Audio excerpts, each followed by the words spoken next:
was voted on, and by a 3-2 vote, the bylaws subcommittee decided to bring it back to town council with a negative recommendation. The 2 yes votes felt the existing process to allow alcohol consumption on private land was sufficient, combined with the requirements for the town to be named an additional insured for any event.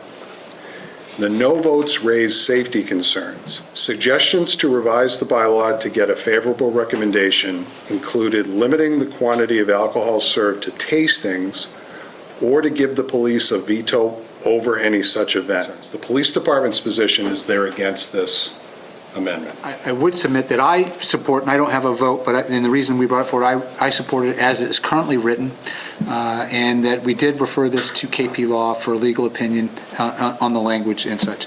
And I would add that we were able to point out that there is a process by which any alcohol permit license that would happen has to follow here in town, regardless of where it takes place. We believe, as written, that there are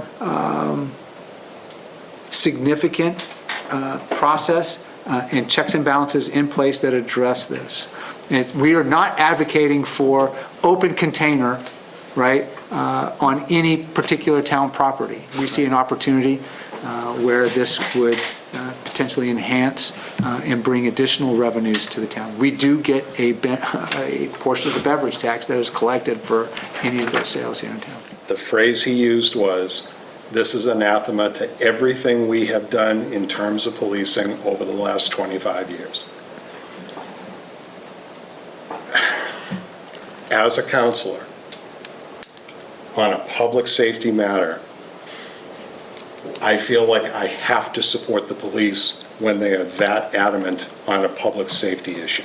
It's proof in the pudding. It's exactly what this amendment would do. The bylaw is following the same restrictions that we had to go through to have Angletree do it and Gathering Wines to do it.